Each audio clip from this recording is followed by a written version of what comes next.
Ճապոնական դրամաներ առաջինը Ալիսը սաղնամերձ աշխարհում։ Եթե սիրում եք լարված սյուժե, ապա այս ճապոնական դրաման հենց քեզ համար է։ Մի խումբ երիտասարդներ հանկարծ հայտնվում են զուգահեռ աշխարհում, որտեղ գոյատևելու միակ ճանապարհը մահացու խաղերի մասնակցելն է։ Յուրաքանչյուր խաղ ավելի վտանգավոր է, իսկ յուրաքանչյուր որոշում կարող է վերջինը լինել։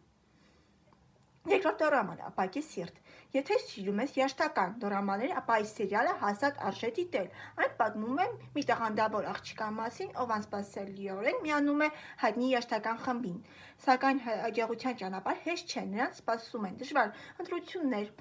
մրցակցություն, սիրո զգացմունքներ և պայքար սեփական երազանքի համար։ Երրորդ դորաման մեր գաղտնի օրագիրը։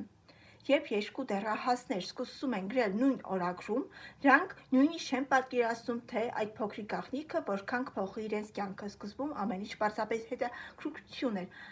բայց ժամանակի ընթացքում նրանց միջև ծնվում են անկեղծ զգացմունքներ։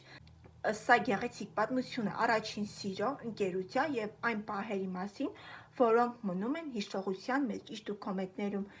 գրեք, արդյոք դուք դիտում եք ճապոնական դրամաներ։